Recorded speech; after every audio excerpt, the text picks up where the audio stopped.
let's talk about Chris Jericho and Kevin Owens at WrestleMania 33. It's the best angle on TV. It's the hottest thing in the company, and it ends up being the second match on WrestleMania. I was told by Vince himself, because we had started this program in the summer, and I remember we got to about October, and I said, we could take this to Mania. And it, in my opinion, was the best story of that Mania season. It took so many twists and turns, culminates in the Festival of Friendship, which everyone's like, oh, we knew he was going to turn. Nobody knew he was going to turn, because we had planted seeds, and when it finally happened, like I said, I wanted that Festival of Friendship to be a combination of an 80s David Lee Roth video, and starting as a 80s Roth video, and ending as the Red Wedding Game of Thrones, to where it's the most crazy thing you've ever seen. Like, no, you can't do that. Oh, my God, don't do it. Oh, it's terrible.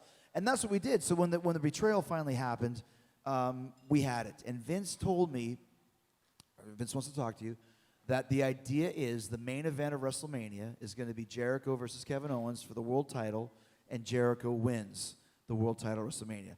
The first time ever I would win the world title as a babyface. I've been a world champion 7 times in my career. All of them have been as a heel, which tells me how much you guys like me. So that was what I was told, and I was like, this is really cool, but wrestling is wrestling, and things change. And the next week, there was a Goldberg segment and a Brock segment, and suddenly it's for the title, and there's this and the other thing, and I was like, well, I guess that idea went out the window, and I didn't even go bother asking Vince, because he doesn't owe me an explanation. We're like, hey, why'd you change your mind, Vince? Well, because he does, and that's what he felt that as a marquee match, Goldberg and Lesnar for the world title was a bigger money-making main event than Jericho versus Owens. Now, was he right? Was he wrong? It doesn't matter what I think. It's not my ice cream shop. I just scoop the vanilla or scoop the chocolate, and he's the one who does what he wants. So that's kind of where that went. So, but the thing is, though, fine, we're not in the main event. No problem. If you look at a WrestleMania card, you guys don't know how long it is. There's 12 matches. The saying is, if you can't go last, go first. If you can't go first, go semi-main event. Other than that, it's kind of a quagmire, and then you really know how much emphasis the match it has from the boss by the amount of time you're given. So we were moved from the main event, world championship match, to the second match of the show and given 15 minutes. And as soon as I heard that and saw that, I'm like, I'm done. There's nothing more I can do here. Same way I felt in WCW when I did the Goldberg program. I was like, this is over. People like this, and there's nothing coming of this. I'm done in WCW. I'm done in WWE, because it doesn't matter what I come up with. It's not going to be, well, it's going to be as good, but it's going to be really hard to be better than this Kevin Owens Jericho story that we've told for the last 7 months. So I knew deep down inside, and I didn't even realize it until about a week or two after WrestleMania. It's like, I'm not into this anymore. I had lost my desire to be there. And when you lose your desire to be somewhere, the only solution is leave. So that leads us into the next thing, and it always makes me laugh, because I remember we were doing the Shawn Michaels tour, and we came back, and that weekend you were announced for the Tokyo Dome with Kenny Omega for Wrestle Kingdom, and everyone was saying Jericho's broke the internet. And then the next day, Triple H turned up at the ICW show in Cardiff, and people were going, is that a response to this big Jericho thing? I wish he cared that much. But, I mean, when you were announced for that, it felt huge, because you had always said, I'm a WWE guy, that's what it is. Can you talk a little bit about the decision to do it, and then the fact that, you guys get the 5-star match? I never wanted to wrestle anywhere but for WWE, and my idea was, I'm just going to leave. Judas had just started taking off, so Fozzy was starting to get up there. Let me just concentrate on the Foz and on Judas and everything that's going on. I'll just stay out of wrestling for a while. In that time frame, Don Callis called me. He was doing commentary for New Japan Pro Wrestling. Now, Don and I are from a very small city in Canada called Winnipeg. And, yay, Winnipeg, yes. One person knows Winnipeg. It's like the equivalent of like Wolverhampton or something. Don't forget to go to the Winchesters at Wolverhampton. It's Witherspoons, I know. So anyways, and Don was telling me about this guy, Kenny Omega. And I had met him a year prior, but I had never really heard of him other than I knew he was doing really well in Japan. Kenny Omega is the top star in New Japan Pro Wrestling, not for Gaijin, which is a foreigner, but for anybody. And he said, what would you think about doing a match against Kenny? And instantly, it was right at the time when Floyd Mayweather had fought Conor McGregor. And I remember thinking, this could be the pro wrestling equivalent of that fight, in that you never thought you would see this. And it almost seems impossible. How does Mayweather and McGregor, how does this work? How does Omega and Jericho get in there? And I like doing things differently. You guys might have figured that out by now. I like doing things outside of the box, and I like surprising people. And I thought, Jericho versus Omega in the Tokyo Dome is perfect for me because I'm stale in WWE, but I still have a really big name. If I go there, it could take things to the next level for me. It could really shake up the wrestling business. So that's kind of how it started. And the first time, I remember we were in Newcastle for a Fozzy gig the night that video played in New Japan for Kenny Omega. And yeah, it did break the internet. I got 100 texts and emails and tweets out the ass because it's like, Jericho, like what? That'd be like if Paul McCartney walked on stage right now. Ladies and gentlemen, Paul McCartney! Did I get anybody with that? But it was like that much of a surprise. So when that happened, people were like, holy we never saw this coming. And when we did the match, I remember we structured the deal. My manager and I did it very smartly. Yes, there was a big chunk of change, but we also got a percentage of the additional tickets sold in the Tokyo Dome, which was like 15,000 more tickets. We got a percentage of the increases on New Japan World Streaming Service. It went up 300% from that match announcement. So that match might have been my most lucrative match ever, but on top of that, it was like this could really change things for me. I mean, I was a main event guy, but this puts me like, not legendary status, but you could change the course of wrestling history with this match. And that's basically what happened because when the match took place, not only was it a tremendous match, and it was another one of the ones like this one I had with Sean. I showed up at the New Japan Dojo, never touched Kenny once, had a finish in mind. He had a beginning in mind. It was kind of the flip-flop with the Sean and Jericho, and we went over a couple things in about 20 minutes, and that was it. We off. And that was the 5-star Tokyo Dome main event, 26-minute match, whatever it was. And I remember when we put together the finish, I said, well, who do we have to tell this finish to get approval? He's like, what are you talking about?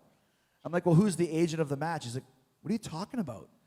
Approval? Agents? Well, don't we have to tell the cameraman? Which the cameraman, like, what are you talking about? It's like, you don't have to do any of that. I'm like, oh, I'm not in WWE anymore. It's like Wizard of Oz, and you open the door, and it's all color. It's yes! It really reignited my creativity and my love of pro wrestling because I got to be an artist again. Not that I wasn't in WWE. I'm not being bitter or being angry because I'm not, but there's a different way they do things there. And in New Japan, which then begat AEW, you're much more open. You got to be good, and you got to be great, and you got to have ideas because if you don't, no one else has them for you. And the caveat to that match was, as great as it was, 5-star match, took that one-wing angel on a steel chair, still to this day hurts my back. But it was worth it because Tony Khan saw that match, and that's when he said, I have suspected this for years, but now I have proof that people are looking for an alternative to the WWE, and this New Japan match with Jericho and Omega proves it. And that's where the whole real genesis for AEW started, was that Tokyo Dome match for Jericho and Omega.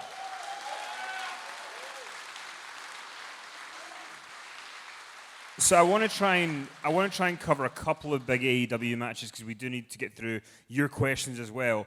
I want to talk about the pandemic because you come to AEW, you win the title, you're a massive star, and then the pandemic happens and you're sort of forced to do these different matches, Stadium Stampede, Mimosa Mayhem. You're forced to do this stuff. Do you think in some ways it was like a blessing that it showed different stuff that you could do that you would never have been presented? First and foremost, I lost the world title 2 weeks before the pandemic started. Coincidence? I don't think so. If Tony would have kept the title on me, none of that might never have happened. Thanks, Mox. No, we had just gotten a TV deal from TBS for $160 million for 4 years. We started as an ad rev share, which means any advertising that you get a share of that. 3 months in, the demos were so high. Demo God is not a fancy nickname. We really were killing in the demos. So we got this huge television deal from TBS, and then there's a lockdown. And everyone's saying, show reruns, show highlights of old shows. And Tony's like, we can't. We got a live TV show that we have to put on every week. It doesn't matter if there's nobody there. There's a million people watching at home. So then you got to get creative. And once we don't know what's going on.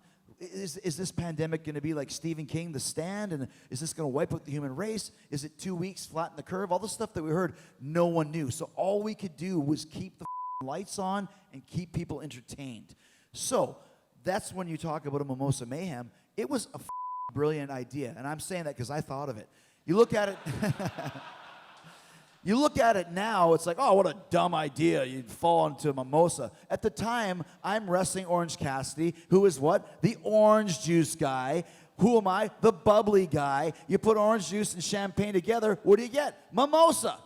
Let's put together a match that's like one of those FMW no-rope barbed wire with explosives where the guys are on the edge of the ring going like this, and if they fall into the explosive, it explodes. And all you got to do is do this, and people are like, oh... And then finally someone falls in the explosive and they lose. That's what Mimosa Mayhem was. That came from an FMW match. You're on the edge of this mimosa, then you finally fall into the drink. It was matches like that, Stadium Stampede. We have no other choice but to try and do stuff to keep people smiling and to do something different. Stadium Stampede, we walked out there with the 10 of us, and it's literally a stadium. And guess what's in there? Nothing. What do you want to do? I don't know. It's not a lot around here. Giant football field, 60,000 seats. Go nuts, guys. But then we start thinking, okay, let's put together a story. Let's put a ring in there, okay? And then we can start in the ring, and then Sammy will do a dive on all 10 of us, and then we break off into areas. Okay, well, can we do something off the goalpost? You start shaking the goalpost. Can you climb up there? Yeah. There's a swimming pool up there. Okay, well, can you do something in the swimming pool? There's a bar over there. Well, let's have a bar fight in this. And, and then the football field. What does football teams have? Well, they have mascots, and they've got footballs you can throw at each other. And, so you just kind of start thinking, and then you put all the ideas in a hat, and then you start figuring out what to do and how to shoot it in what order. But all of those things were a direct result of having no people in the crowd, but still having to put on entertaining, great TV and original TV. And if we hadn't done all of those things I just discussed, I don't know if AEW would be as big as we are today, because we really, I think, gave, and you guys can answer this, we gave people a weekly diversion from this that everyone was going through to where I don't know what's going on, right? But every Wednesday, I can turn on AEW, and these guys are going to entertain us for 2 hours. That was our goal. So with the last, I'm going to tie two matches into one here for the last one. Blood and Guts. Let's talk about both of them, because in the first one, you take this crazy bump, and then in the second one, you take this mental swing up the top of that cell or cage. And I can't even be angry because it was my idea. But so when I talked about the Hell in the Cell, how we didn't want to have somebody take a bump off of it and go to the roof, when I started putting together the finish for this match, some of the guys were like, we can't do a bump off the top because we did it last year. I said, here's the difference, though. Last year, we did the Blood and Guts in Daly's Place, the amphitheater where AEW recorded our shows for 9 months. And what you saw behind this giant, impressive cage was a screen like this. And that was it. Here was the cage, here, and here was the screen. Because there's no arena. Because we were filming the hard camera. This is our entrance place. It's just like this. To me, it looked almost like, oh, is this your Widow Hell in a Cell variation, AEW? Good job, guys. Good job. Now, we're in Detroit. Detroit, Rock City. And there's 12,000 people there. I'm like, can you imagine the shot from the hard camera on top of this cage with 6,000 people behind going crazy? That's going to make us look bigger than any other wrestling company in the world. And that was my mindset that I said, you guys got to trust me, as they did. And when you see Eddie Kingston on top of that thing, throwing Sammy off, that is the debut of Blood and Guts. And Claudio had just started. Everyone loves the giant swing. I was like, you got to give me the giant swing on top of the cage. You have to. And he was like, he always goes, dude. That's his big opening. Like, dude, there's chains everywhere, because the chains were pulling the cage back. Dude, I can't do the swing because there's chains everywhere. And I'm like, well, let's just do it like because there's chains in the middle. There's nothing over here. It's too close to the edge. I'm like, dude, come on. You're the strongest guy. I wouldn't have done that with anybody else than Claudio. I trust that guy with my life, literally, as you saw. And I'm like, you're not that close to the edge, okay? Just do it. Come on. I take the bump down. He grabs my legs, and I'm looking up at this giant ceiling that's like 100 feet, and then he starts swinging me. And the secret to the big swing is you look him in the eye, that way you don't get dizzy. But all I'm seeing is people, people, people, people, people. Oh, look how low they are. And then I start losing my mind. I'm like, enough, stop, stop, stop, stop, stop. Because all I'm thinking is like, I'm going this way, I'm going this way, I'm going to go right off the edge. Now, when you watch it back, he had total control. He never left this little space. We could have done 100 reps. But in my mind's eye, I started losing my stop, stop, stop. But, you know, it had to be done because it just looked so amazing. Everybody's talking about it. Everyone's talking about the match, just how insane it was. That, to me, the first Blood and Guts was a run-through. The second one really established this amazing creation that AEW came up with that will now be an annual attraction for us. And it was. That match, yes, it did huge numbers. Huge numbers.